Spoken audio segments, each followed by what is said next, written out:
අයිබෝවන් ඔයාලා හැමෝම සාදරයෙන් පිළිගන්නවා. ඉතින් අද අපි හිතුවා මනෝවිද්‍යාත්මක පැත්තේ පොඩි දෙයක් සාකච්ඡා කරන්න ඕනි කියලා. ඒ වෙන මොකුත් නෙවෙයි. ඔයාලගේ ජීවිතේට ගොඩක් වැදගත් මාතෘකාවක් වන ආත්ම අභිමානය පිළිබඳව. ඇත්තටම ආත්ම අභිමානය කියන්නේ මොකද්ද? ඒක තමයි අපි අපිව කොච්චර අගය කරනවද? අපි කොච්චර වටිනවද කියන හැඟීම ආත්ම අභිමානය විදියට සරලව විග්‍රහ කරන්න පුළුවන්. අඩු ආත්ම අභිමානයක් තියෙන කෙනෙක්ට නිතරම තමන් ගැන සැකයක් ඇති වෙනවා. මට මේක කරන්න පුළුවන් වෙයිද? මම හොඳ මදිද? මේ වගේ සිතුවිලි ඔහුගේ මනසේ නිතරම ඇති වෙන්න පුළුවන්. ඒත් ඉහළ ආත්ම අභිමානයක් තියෙන කෙනෙක් තමන්ගේ හැකියාවන් විශ්වාස කරනවා. අභියෝගවලට බය නැතිව මුහුණ දෙනවා. ඉතින් අපි දැන් බලමු ආත්ම අභිමානය කියන දේ අපිට මෙච්චර වැදගත් වෙන්නේ ඇයි කියලා. ඔයාට ඉහළ ආත්ම අභිමානයක් තියෙනවා නම් ඒ වගේ ක්‍රියාකාරකම් ඔයාටත් තියෙනවා. ඔයා අලුත් දේවල් කරන්න බය වෙන්නේ නැහැ. අසාර්ථක වුණොත් ඔයා ඉක්මනින් නැගිටිනවා. ඔයාගේ අදහස් විශ්වාසයෙන් කියන්න ඔයාට පුළුවන්. ඒ වගේම ඔයා අනිත් අයත් එක්ක හොඳින් සහයෝගයෙන් වැඩ කරනවා. හොඳම දේ ඔයා නිතරම සතුටින් ඉන්නවා. ඉතින් හිතලා බලන්න ඔයා තුලත් මේ ලක්ෂණ තියෙනවද කියලා.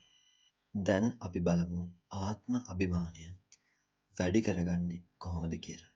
අනිවාර්යයෙන්ම ඔයා මේ ස්ටෙප් ටික ඔයාගේ ජීවිතයට එකතු කරගත්තොත් ඔයා ඉහළ ආත්ම අභිමානයෙන් යුක්ත පුද්ගලයෙක් බවට පත් වෙනවා නොවනවා. ඔයාගේ ජයග්‍රහණ අනිවාර්යෙන්ම මතක තියාගන්න. ඒ කියන්නේ ඔයා කරපු හොඳ දේවල්, ඔයා දිනපු අවස්ථා පොතක ලියා ගන්න. හැම වෙලාවෙම ඒක කියවලා ඔයාට පුළුවන් තමන්ගේ ජයග්‍රහණ ගැන මතක් කරගන්න. ඊළඟ කාරණය ඔයා කැමති දේවල් කරන්න. සරලවම ඔයා ආස ක්‍රීඩාව කියදෙන්න. සංගීත අහන්න, චිත්‍ර අදින්න. ඔයා ආස විදිහට ජීවත් වෙන්න. අන් අයට උදව් කරන්න. අසරණ කෙනෙක්ට උදව් කරන එක ඔයාට ලොකු සතුටක් දැනේ. මොකද අපි කරන කියන දේවල් විතරයි අපිට දවසක ඉතුරු වෙන්නේ. අවසාන වශයෙන් ඔයාගේ පෙනුම ගැන සැලකිලිමත් වෙන්න. ඒ කියන්නේ මෙහෙමයි. ඔයා කළුද සුදුද කියන එක මෙතනට අදාළ වෙන්නේ නැහැ. ඔයා හොඳින් ඇඳුම් අඳින්න, පිරිසිදුව ඉන්න. ඒක ඔයාගේ විශ්වාසය අනිවාර්යෙන්ම වැඩි කරනවා. තවත් මතක තියාගන්න ඕන කරුණක් තියෙනවා.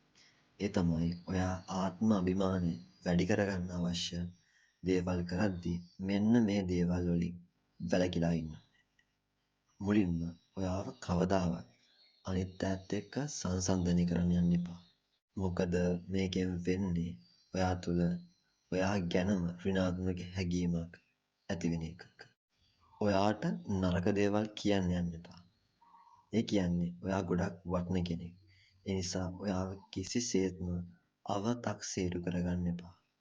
ඊළඟට අසාර්ථක වුණාම අධෛර්යමත් වෙන්න එපා. මොකද පරාජය අපි හැමෝටම පොදුයි. හැබැයි පරාජයෙන් ඉගෙනගෙන ජයග්‍රහණය කරන්න. තවත් විශේෂ දෙයක් තියෙනවා. ඒ තමයි අනිත් අය ඔයා ගැන මොනවා හිතයිද කියලා හිතන්න යන්න එපා. අදාළ කරගන්නම එපා. ඔයා ඔයා විදිහට ජීවත් වෙන්න. හොඳින් මතක තියාගන්න. ඔයාලා හැමෝම විශේෂයි. ඔයාලා හැමෝටම ආවේනික දක්ෂතා තියෙනවා. ඉතින් ඔයාලගේ ආත්ම අභිමානය වර්ධනය කරගන්න අදම පියවරක් තියන්න ඔයාලා පුළුවන්. මේ පුංචි දෙයින් පටන් ගන්න. අනිවාර්යෙන්ම ඔයාට පුළුවන්. ජය ශ්‍රී